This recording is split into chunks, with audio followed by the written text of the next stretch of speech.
Hey there, Indiana. Good evening, and welcome to the Who's Left Podcast, a show about Indiana politics, history, and culture from an unapologetically leftist perspective. My name is Scott Aaron Rogers, and I am broadcasting from Bloomington. So, after a big picture, zoom out world affairs interview with Professor Dan Siegel last week, check that one out, by the way, if you haven't.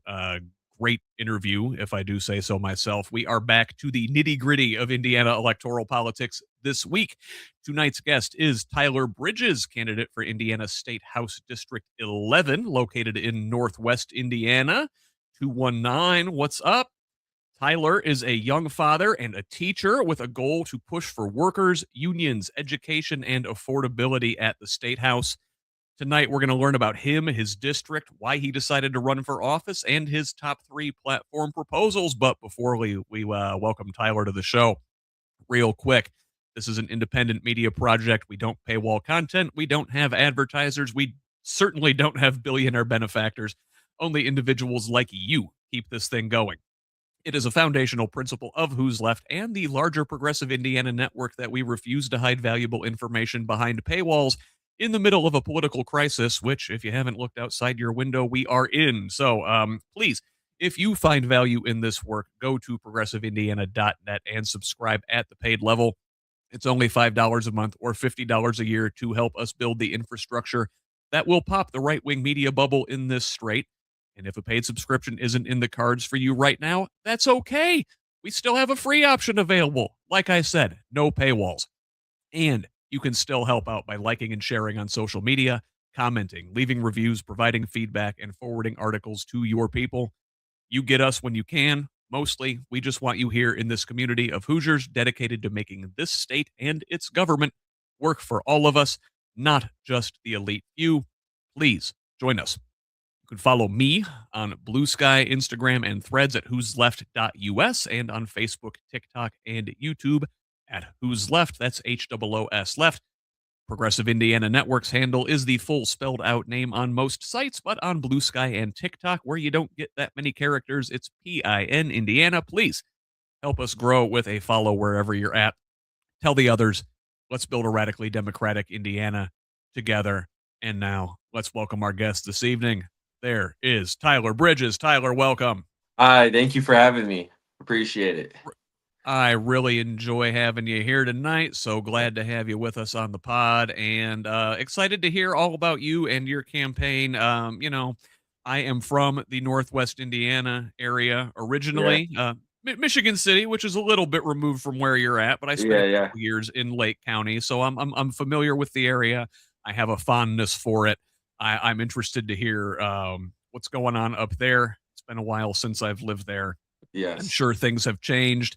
And I'm sure many things have remained the same, like perhaps your state representative. So let's get into it. Why don't you introduce yourself to the good folks at home?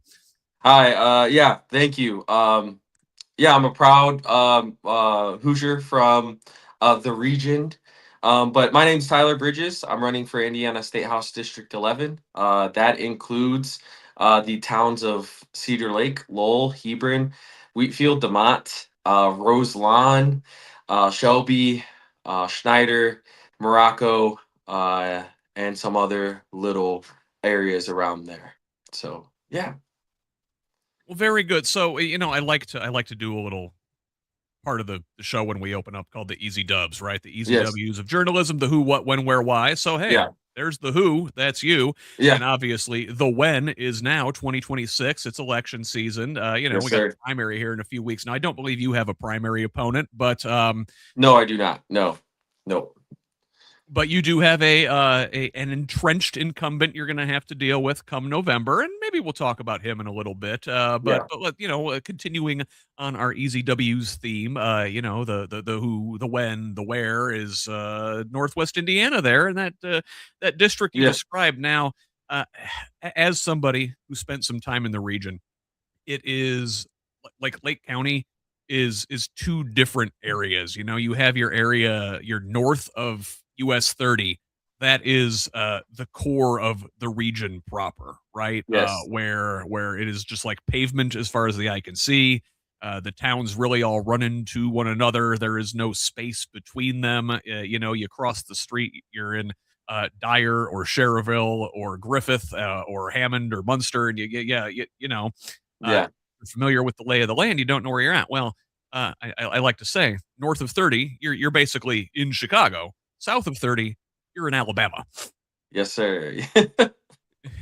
Yeah, it's yeah. it's a very rural area out there. Yeah, and Their like district for the most part. so I graduated from Lowell. I mean, which is still somewhat of a bigger school. I graduated with about 400 kids. I teach at a school that is about 400 kids altogether, at a high school that's about Well, 400 kids. So, it's still a little bit bigger of a school. But I also went to college up in Hammond. So like I would drive all the way up 41 and see that difference. Why, right when you hit 30, it's kind of just a whole new world up there. Um, so yeah, I absolutely agree with you there. so well, let's talk about your district a little bit now. One thing I do know about that particular part of Lake County, if you get out toward Roselawn, out on State Road 10, there's a nudist colony, isn't there? People don't maybe expect that in Indiana. Yeah, yeah. Yeah, I haven't gone, but absolutely, that's in the district there.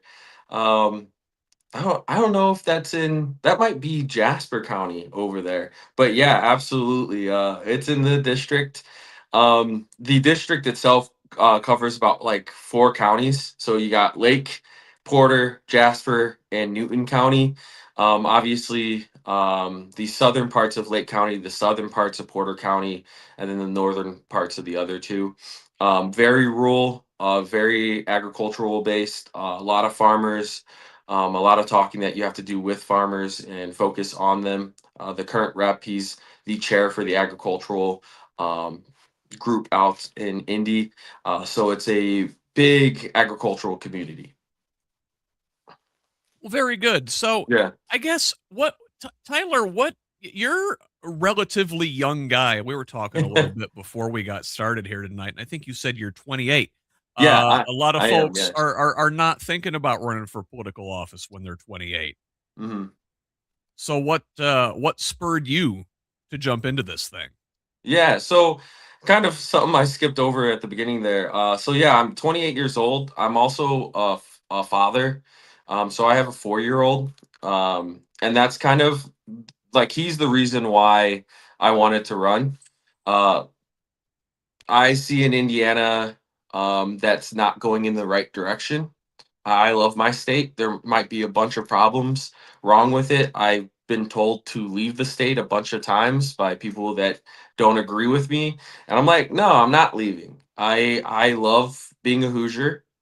I love this state, but there's a bunch of problems with this state. I think we need a state that actually wants to have conversations about tough issues, wants to negotiate, wants to do things the right way.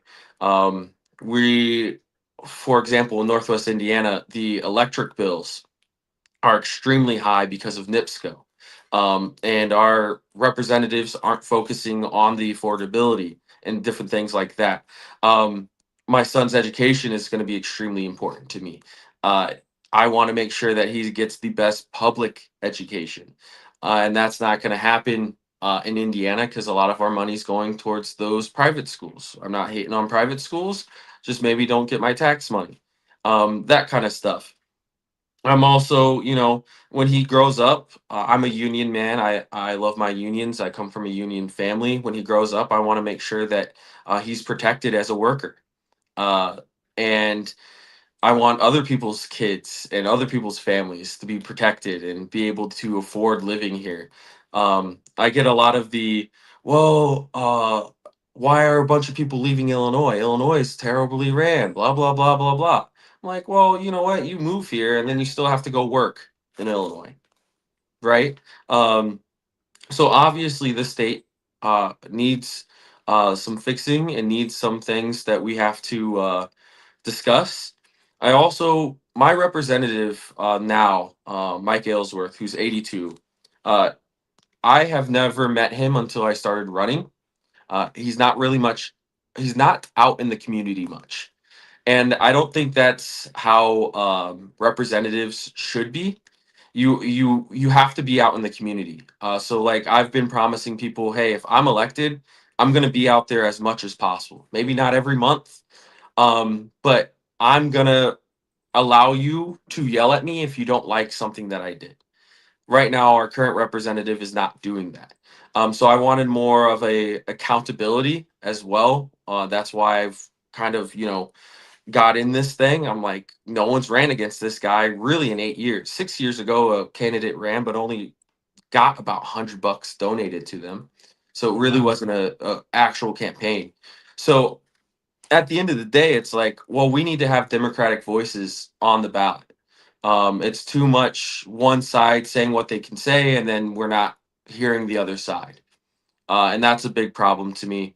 I think it's more about negotiation, more about uh, discussing things with each other. We're not each other's enemies, that kind of stuff. So, yeah. A couple things about your current representative there. Well, number one, you said he's 82 years old. Yes. Like, that is too old to be serving in office. I mean, look, I'm sure whatever you think of Mr. Aylesworth, um, in his time, I'm sure he was a fine representative for his side of the aisle, and his constituents like what he did. But I mean, at that point, my God, I am 47 years old, Tyler, Yeah. and I am out of touch with what folks your age and certainly those younger than you need for our future. You need from their representatives for sure. Um, eh, Grandpa over here certainly is probably not in tune with what your generation needs from their government. Yeah. And furthermore, he's Yeah. not going out into the community to find out. Yeah, absolutely. One of the big things that I wanted to do was have a social media presence. Mr. Aylesworth, our rep, does not have a social media presence, and that's a problem to me, right? A lot of people have been moving away from the calling and the emailing, and they get their news through podcast or through Facebook or different things. That's not very conventional to him during his time during shoot 20 years ago. So that's like a big thing to me. We have to again be responsive to constituents. He's not doing that, but also like I'm in front of kids every single day. I taught from 7 o'clock this morning till 3:15 uh, this evening, right? And a lot of it is apathy. We see these kids see these old people making decisions for them, and they like to just go, it doesn't matter. I don't care.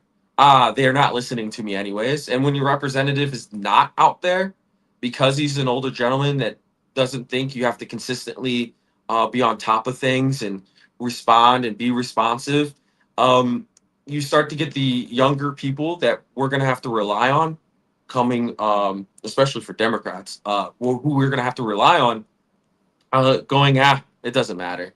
And that's sad to me, right? I teach AP civics and US history. So I always teach, like, hey, you better participate. People died for this right. Like, people used to not have the right to vote, not have the right to stand up for themselves. And we need to make sure that we're connecting with as many people as we can, no matter their political background. I shoot. A couple weeks ago, I registered 20 plus kids, and it's a very rural school. So it was probably a good amount that are conservative leaning. I don't care, as long as they're participating. So kind of got off track there, but yeah. No, no, actually, I wanna dig into that. I'm glad you kinda went there. My Yeah. daughter, she's gonna turn 18 here, next week, by the way. Happy Oh, happy birthday. birthday to her. And she's taken, AP, government right now as well. What is the thing that your students, like, what blows their mind when you're teaching it to them? They're like, "I didn't know that." Hmm. The thing is with them, with students, they get crapped on a lot. Gen Z, Gen Alpha. Um, and like the big thing is they do care. I know that doesn't really answer your question, but they do care. Now the problem is, as a teacher, you have to get them to care, grab their attention. So the things that like grab their attention are the wild things. I told crazy story the other day. Going over the New Deal, Mm. right? And we looked at the election of 1936. That's when FDR won every state but two. They're like, "Oh my God, that can happen?" I'm like, "Yeah." The guy was in a wheelchair, and like when people weren't very supportive of disabilities and all that kind of stuff, and he won a bunch of states and was very popular. He won 4 elections. He was progressive for his time, and they're like, "Well, how? Why?" I'm like, "Well, he just said, hey, I'm gonna try my best to do good for you." And he actually did his fireside talks, kept people informed of what he was doing and why he was doing it. And we got that talk of responsiveness by your representatives, by your president, listening to the constituents, that kind of stuff. So they also like the story I tell them. FDR, he's one of the presidents that did cocaine. I know that's off topic, but I did not know this. he But did cocaine. of course, back in that day, back in his day, like especially when They he was younger, 20 yeah, years before that, that was just yeah. in your soft drinks. Yeah, they thought it could cure some things that was ailing him, and they're like, "What?" I'm like, "Yeah, he also cheated on his wife." It's like they like those things. And once you get them hooked, then you can get them to critically think like teachers want them to do, and go, "Oh, should this have happened? And what could have gone differently if this didn't happen?" Right? Um, that kind of stuff. So, a lot of it is just hooking them. Um, and in civics, most of the time, we talk about Trump and if what he's doing is constitutional. Now, as a teacher, I kind of play the middleman. Obviously, as a Democrat, I have some views myself, but I don't play the game of trying to indoctrinate or anything like that. Right. We talk about Trump. We talk about the Constitution. Um, we go, okay, he attacked Iran. We had this conversation, I think, yesterday. All right, he attacked Iran. Now, what does he have to do? Does he have to bring it in front of the legislature? Can he just do what he wants? Does he have to inform anyone? Those kind of conversations that link to the curriculum. So, yeah. Yeah, and that's a whole can of worms. You could talk about how the fact that we haven't actually declared war in the proper sense since Yeah. World War II, when FDR was still alive, and And that blows their mind. That blows their mind. it's They're like, what? yeah, especially considering the amount of military action we've taken across the world in that time where Yeah. we've not declared war. Yeah, what do words mean even? If you're bombing and killing people and sending in troops and not calling it war, Yeah. what is that even? But FDR, I think that era. Especially is really instructive at this time when we're very much in a major global realignment. I don't know if you're familiar with the works of Strauss and Howe and the Fourth Turning, and Mhm. I folks both on the left and right are very into this. I know Steve Bannon's also like very into the Fourth Yeah. Turning too, for nefarious purposes. But every 4 generations, it seems like clockwork, the major institutions and systems go through this huge upheaval. Yes. So if you look at the World War II era in the 1930s and the collapse of the financial system with the Great Depression and all that, well, like clockwork, 4 generations before that was the Civil War, 4 generations before that was the Revolution. Yes. And you can take this back to the colonial times, and even Mhm. all the way back to England if you want to. But it really situates where we are historically Yeah. in our era, and certainly for those kids of that generation, it's interesting times, though. That's For a sure. curse in some cultures, right? Yeah, yeah, yeah. absolutely. Sometimes they're just unaware of things, but they're on top of it. They get things, and they can critically think uh, a lot on these issues. And I mean, they're a young group that's lived through a lot. Like your daughter's, she's 18, but I mean, she's seen a lot of historical things going on, um, that also has affected their education. So, um, yeah, I think you're absolutely right that for generations we're coming up on it, and I think, which is ironic. I think I thought America was moving towards more isolationism, and that's kind of like where I thought we were moving towards, because of the populism with Donald Trump and stuff. Mm-hmm. And I mean, even some of the progressives and the Democrat, the liberal group in the Democratic Party is kind of isolationist, like don't get us involved in wars and that kind of stuff. We're like, so it's interesting that we've moved away from it, but I think that's maybe where we're headed. Is kind of scaling it back, or maybe that's my point. Well, yeah, no, I mean, look, So a lot of his base are upset about this. I mean, you yeah, see Tucker Carlson and Marjorie Taylor Greene and others out yeah, there just in the last week are like, "Hey, what are we doing here?" And yeah, you see a lot of folks on the progressive left like opposed to this, but then hmm, you also see a lot of kind of liberal internationalist kind of folks that are into the bulwark in the Atlantic. yeah, They might not say it out loud that they're in favor of this, but they're like, "Hey, why didn't you consult us first? We would have said yeah, it was okay." Um, and yeah. it That really was my shows how congressman's the two response. parties are kind of yeah, Yeah, the two yeah, parties are kind of in the middle of a realignment. I think we're switching from being opposed on one axis to being opposed on a different axis. The same way that yes, the parties used to be a lot opposed economically, and then in the 1960s they shifted to more culturally opposed, yeah, right? yeah. And we're definitely back at that cultural opposition. That this culture wars is crazy to me. So, I Especially, yeah, because yeah, we I don't know. went I grew through up the in that. Obama era and we thought we were Yeah, making progress, right? progress, right? I saw this thing. So I grew up in a single mother household, but we also lived with my grandfather. Right, my grandfather is an FDR Democrat. He was born in the 1920s. He went to war in World War II. Grew up during that FDR period. So he was a lifelong Democrat.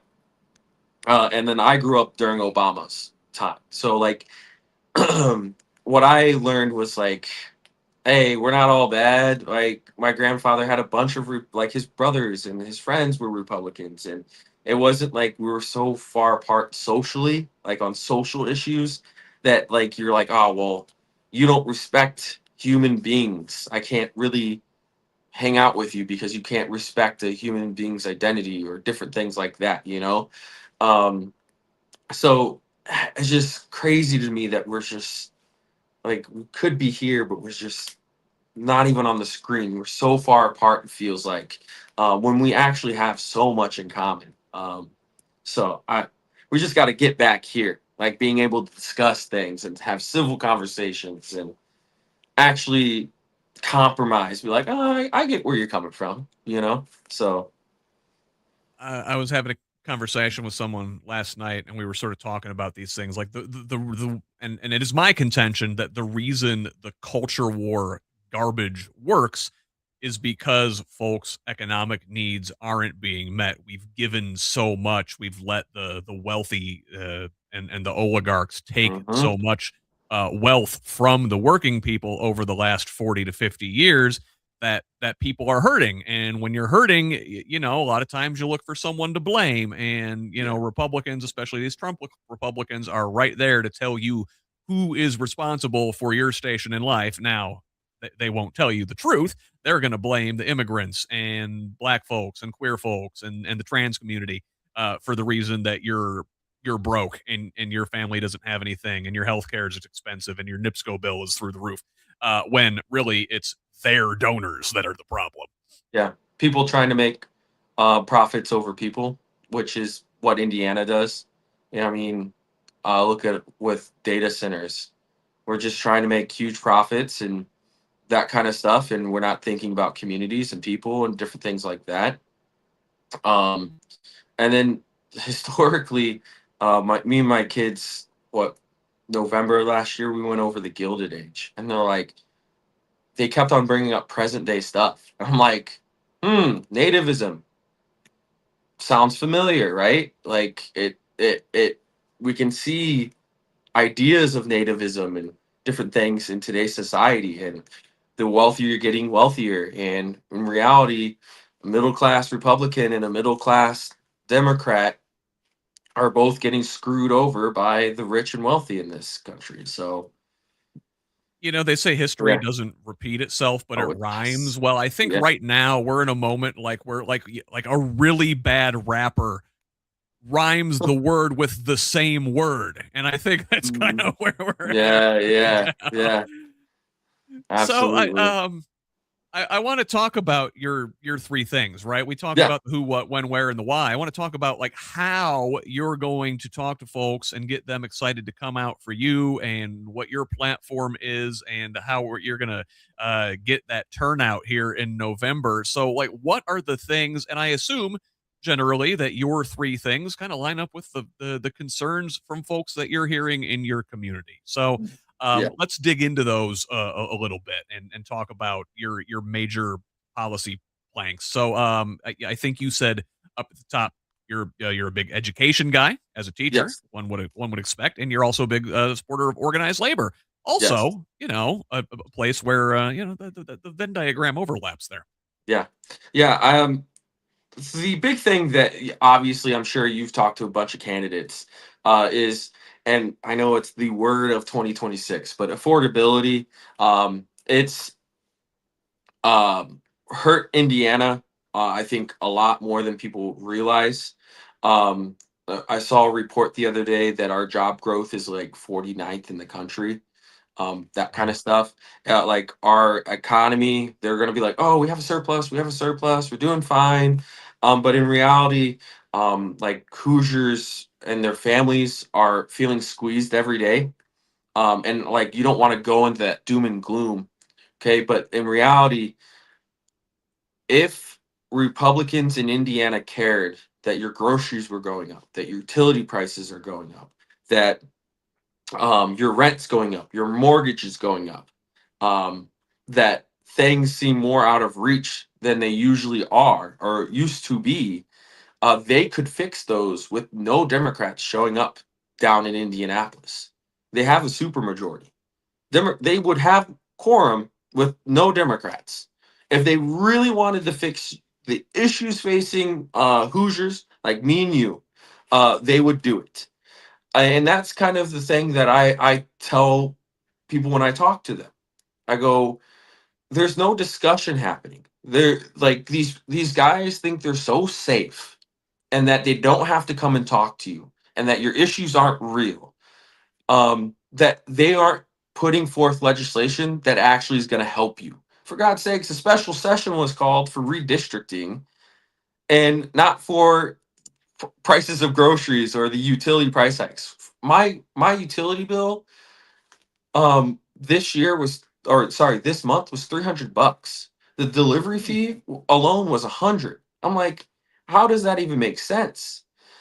So I'm his constituent and I want to know, like, what are you doing for me? What is your job if it's not to help your constituents? What is your job to not, if it's not to hear from them? And affordability is at the top of everyone's um mind right now. Everything just costs a bunch. And then I think another issue we have, like you mentioned, I'm an educator. I'm in a classroom every single day. Education's a big thing going on. Yeah, we have a surplus, but again, we're at the bottom 10 of all states giving or for per child spending in the education realm. We're not giving enough money for our students, and especially in public schools. I know you probably know this, but we have this voucher system, and some of my constituents don't like my take on the voucher system, and that's fine. Like I'm willing to listen and have this discussion. Um, but I'm not a fan of it. I would like to get rid of it. Is it going to be possible? Probably not. I'm not an absolutist. I think there needs to be, at bare minimum, restructuring of the voucher system. In June, they're getting rid of the max amount of money that you can make to get a voucher. And that's crazy. So you could be making millions of dollars and get a voucher for your child to go to private school.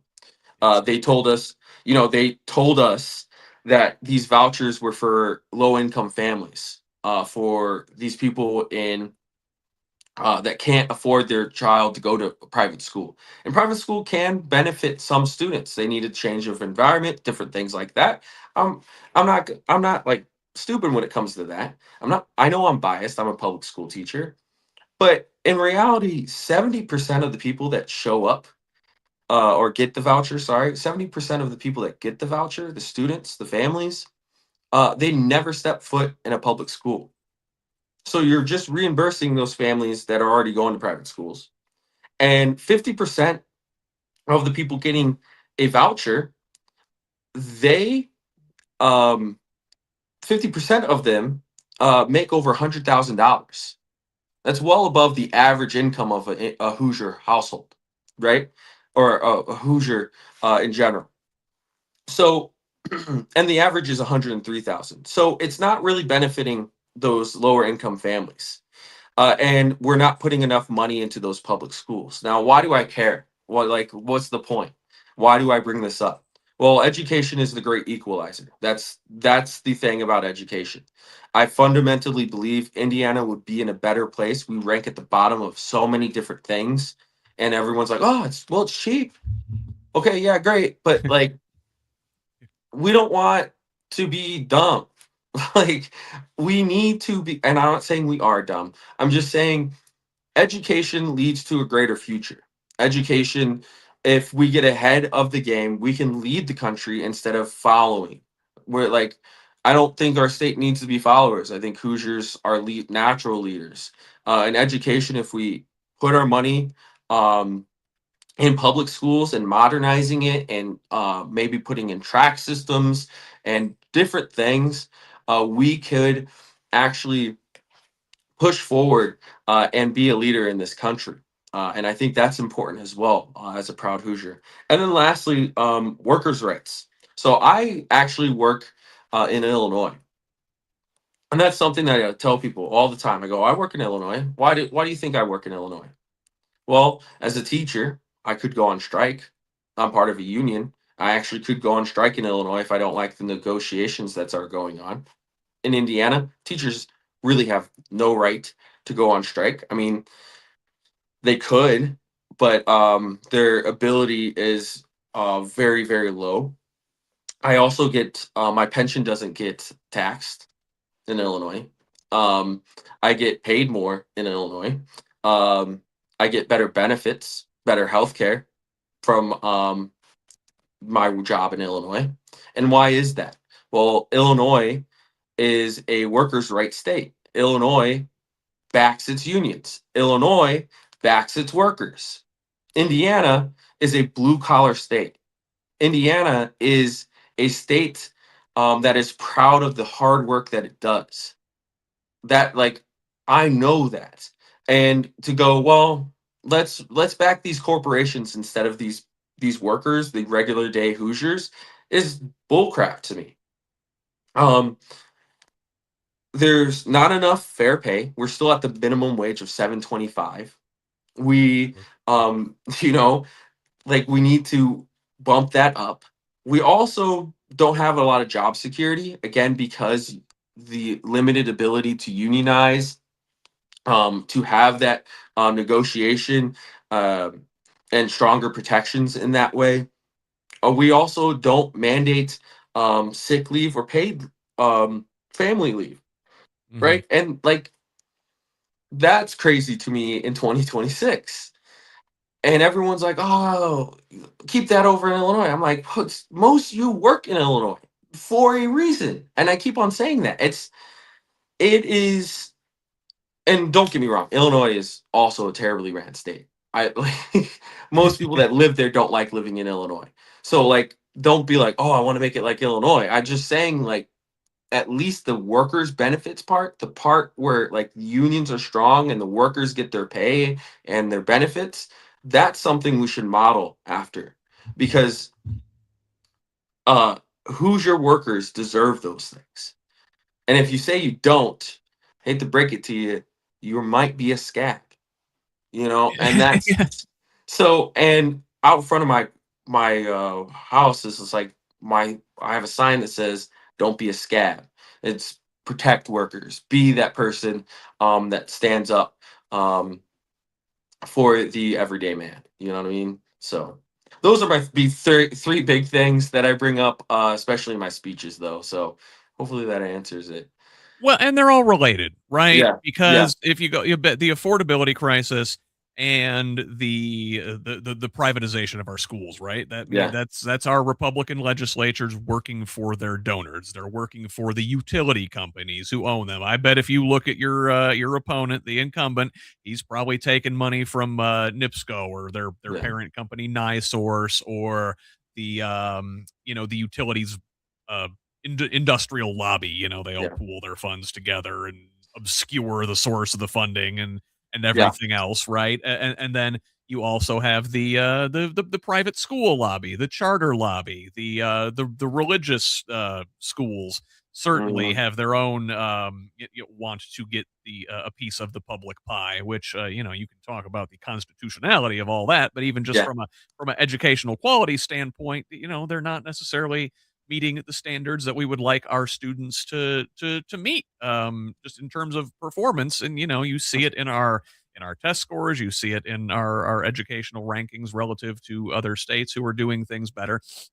And along those lines, with workers not having the ability to unionize as much in this state. Unions don't have as much protection. We're a quote unquote right to work state, which is yeah, terrible. yeah, They've done a good job branding something terrible as something that sounds good. Oh, everybody likes right yeah. to It work. sounds Well, great, but it's a bunch of crap. Like you could be part of a union, but not pay the dues. That cuts off the ability for that union to fight for you. It's sorry, it's crazy. Yeah, I agree. and so these things are very much intertwined, and that's why it's going to take folks like you in Indianapolis there to break the supermajority. And at the very least, let's say Hoosiers Democrats don't win in November and take back the state house or the state senate. I mean, that's a long That's a shot. tall, We're yeah, going to be tall ass. realistic Yeah, here, yeah, but at the very least, if we can break the supermajority and put a break on some of the terrible things that they're doing, maybe we can start clawing back some of these things. I want to dig into the education bit a little bit, yeah, especially with yeah. these Let's do vouchers, it. right? I love it. If you look at a state like Arizona, they Yeah, are a couple years ahead of us, I think, on the universal vouchers, right? Which is everybody can get them, like you were pointing out. It doesn't yeah, matter. There's no income limit. The richest families are getting the same vouchers as poor families are getting, and they're finding out, won't you know, that in Arizona, number one, it's not improving their education outcomes, but number two, it's blowing a hole in the state budget. yeah. Oh, wait, and that's the like privatizing things. Not a good idea. And you're absolutely right. Like at the end of the day, the voucher system has its problems because these lower income families, you have to think, how are they getting to these private schools? A lot of them aren't like living right next to them. They don't have a person that can just, oh, let's get in our car and go. It's, I'm working two jobs already, and you're just gonna go get on that bus or walk your butt to school, that kind of stuff.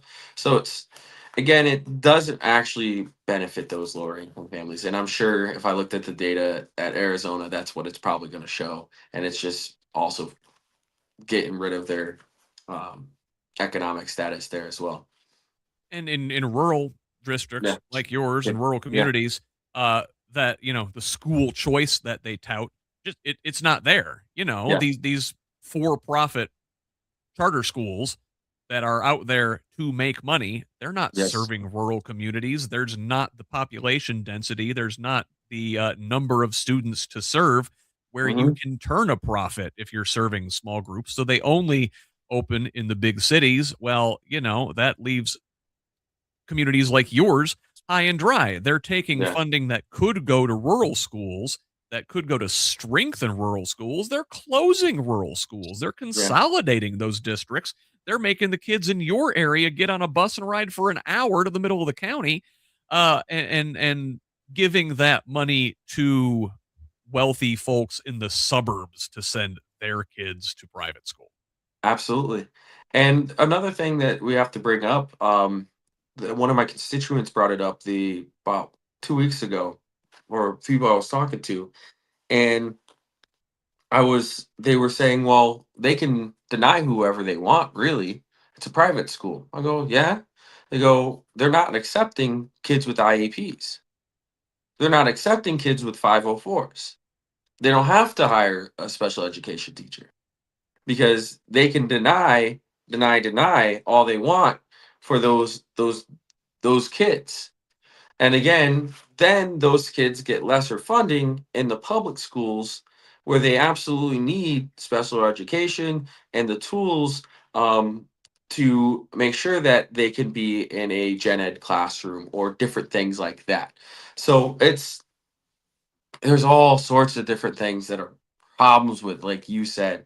Um, and something to think about is those kids with IEPs and with those learning disabilities and whatnot. So Well, and if you take this thing to its logical conclusion, right, with this yes. voucher program and these private schools, they don't need to take kids like that. Well, Yeah. if you put this on steroids, that leaves you where the only kids that are in the public schools are the ones with the IEPs, or the ones that are struggling, or the ones who come Mhm. from underprivileged backgrounds and they can't afford to get to the private schools, and so the kids who have a leg up already are out of the public school system, and then we go, well, why are the test scores so low? It's the Eric Andre meme. Why Yeah. would why would public schools do this? Yeah. It's yeah. It's crazy. And I've had some conversations where people are like, "Oh, public schools suck. They're terrible. Like they're not good enough." I'm like, "Yeah, because we don't fund them and we teach to standardized tests and we haven't modernized our education system in decades." So it's like not the way is it's not you don't take money away from schools and it's not going to magically fix it, and then you don't give money to schools that you barely have any oversight to. It's like it's such backwards thinking to me, um to go, well, the answer is to take funding away from public schools. That's crazy to me. um how one can sit if you sit in a classroom, teachers will tell you, and so you could see in students, we have problems with reading at grade level, being intrinsically motivated, being critical thinkers is all things that we struggle to have students do, to be or have this ability of what's the word I'm looking for, digital literacy, those kind of things, and being able to have standards that align with digital literacy and being able to see what's real and what's not, or what's factual and what's not, and critically think about those things is important. And our state standards and where our state is putting emphasis on those things, it's not there because they're focusing on giving money to schools that they barely have any oversight over. Um, so again, I'm not going to be like, oh, they're perfect, give them a bunch of money. That's not true. This you need to modernize. You need to rework standards. You got to get rid of the dumb standardized testing. You have to teach to a standard instead of a test. Um, so it's absolutely like we kind of have to rewire people's brains about it in this state, because there's not a like in my district, right? Someone's not really ran in 8 years. No Democratic voice, no person that supports public schools being out there talking about why we have to support public schools uh, has caused the problem, and it's all about that work. So I'm willing to do it. And I want to talk about labor a little bit here Yeah. because you and other public school teachers are out there fighting for your students and you going to bat and trying to get them the things they need and meeting resistance from places like the state house, and I'm sure Springfield and Indianapolis are different beasts, but in general, I want to zoom out. I talked to Mark Gavart here. Oh boy, it was probably a month or 6 weeks ago at this point now, and he's a organized labor activist. He's up in the Fort Wayne area, has his own radio show where he talks all about union organizing and whatnot. And one of the things we talked about was sort of where the blue collar and the white collar unions butt heads, and the teachers unions, government employees, Hmm. and folks like that. Like nurses unions, we don't have as much here in Indiana. My wife's a nurse. I wish they could unionize. Yes, they That's a should be able to. profession that really Yeah. needs to unionize. If you look at like in New York and California, where they have strong nurses unions, they're in a lot better shape than we are Yeah. here. Yeah. But but if you we talked a little bit about this before we went on, up in Northwest Indiana. They're talking about the Bears moving across the state line into Hammond. They want to build the stadium, and organized labor up there. They're all about it. They think that's a great idea. Now, listen, these stadium projects never pay off. The public funding, Yeah. it always winds up costing the state or the local taxpayers more than they generate in economic activity. The numbers are there.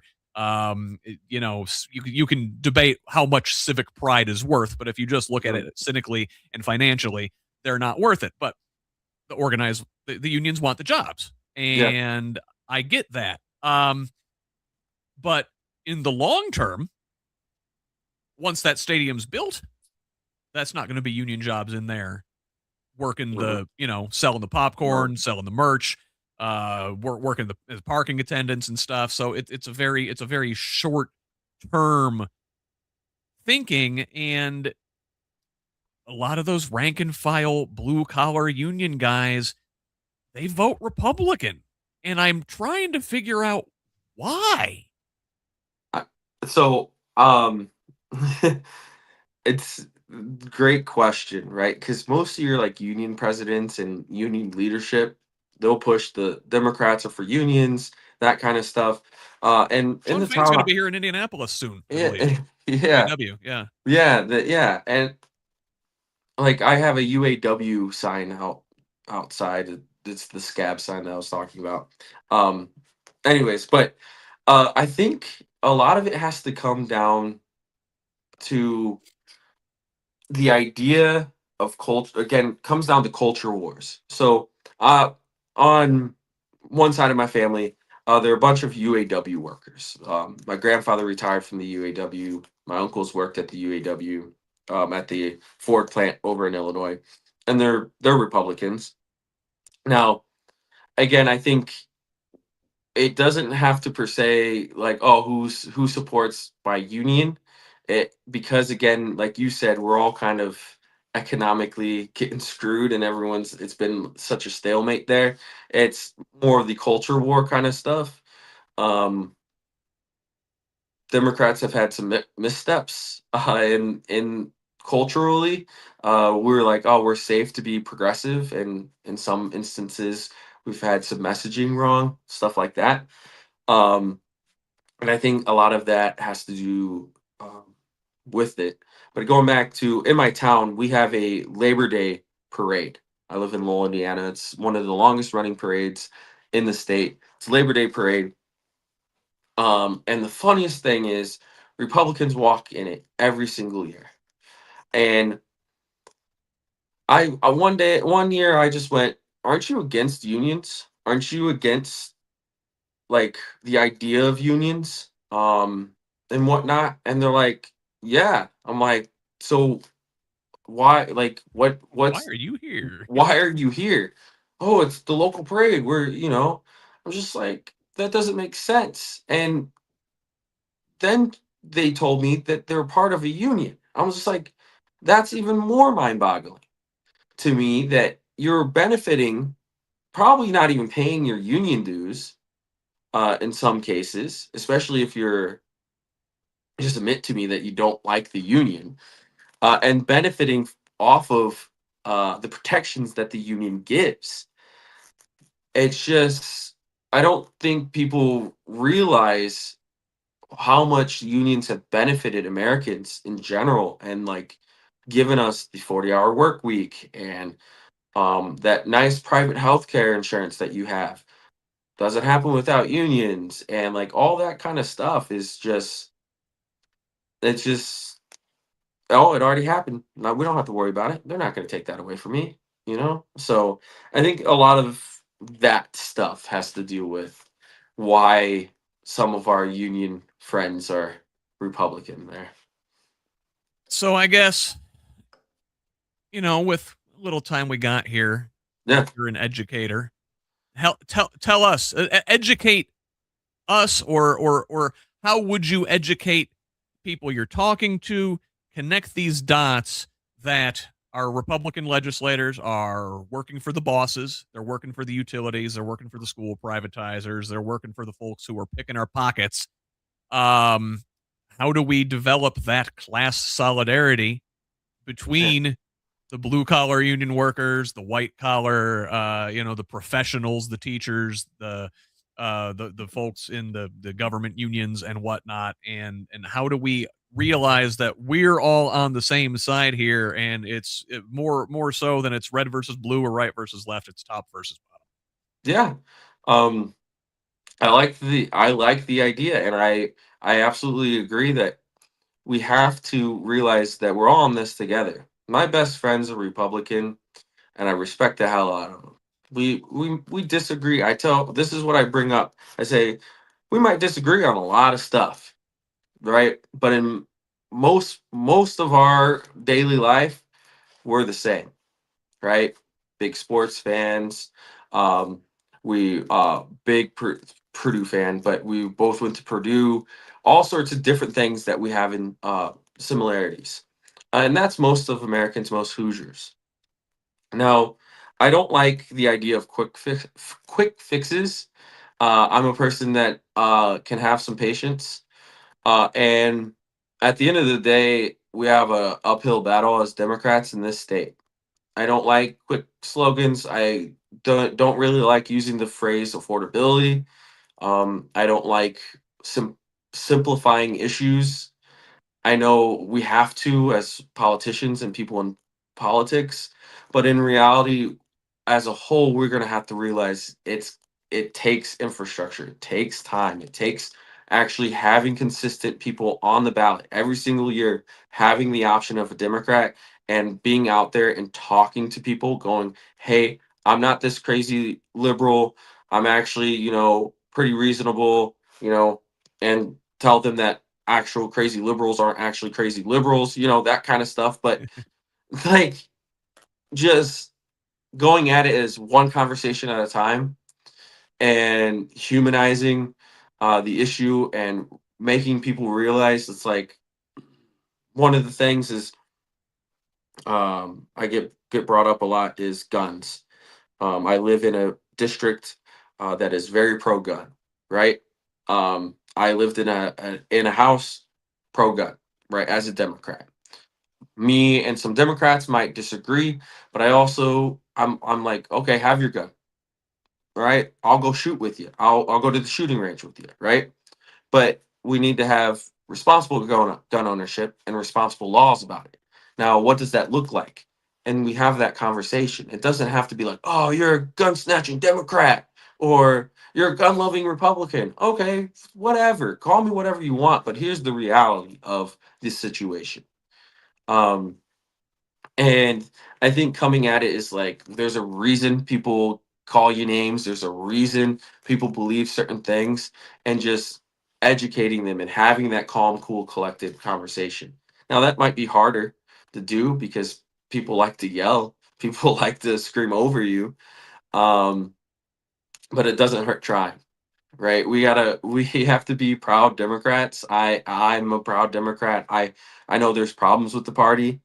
Um, but I think that this is the party that represents workers, that is empathetic, that is thinking about everyday Americans, but also everyday Hoosiers, and the plight that they're going through, the struggles that they're going through because of um, what the rich and wealthy are putting upon us, and that kind of stuff. So we just have to be able to discuss these things. Now, how one of the this is one way how hopefully people watch this. Um, but going into, like, I went to a fish fry. I went and talked to people at the fish fry. They didn't like me talking to them while they were eating, but I went, and a bunch of them were like, Democrat. I'm like, hey, hold up. Where's your state rep? When's the last time you seen him at a fish fry? Mhm. So I think it's just one step at a time, and it's going to be something that we have to work towards. It doesn't happen overnight. Love it. Well, great message, great close. Where can folks learn more about your campaign and maybe help you out? Yeah, absolutely. You guys can find me on Facebook, which is what I use the most, for Tyler at Tyler Bridges for Indiana State House District 11. But I also have an Instagram, X account, and a TikTok account, which is Bridges for D11.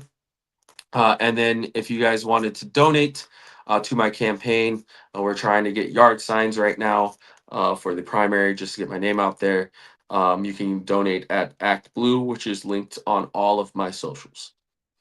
Very good. Well, Tyler, I'm going to go ahead and wrap things up. I'm going to take this thing home here. I'm going to send you Okay. off screen. Stick around. I'll catch you on the other side. Okay. But I'm going to go ahead and do my little sign off here, and I will see you to debrief on the other side of the closing credits here in just a couple minutes. All right. Thank you for having me. All right. Tyler Bridges, everybody. Thanks so much for being here tonight. All right. That was Tyler Bridges there running for State House up in District 11 in Northwest Indiana. Once again, thanks to him for being here.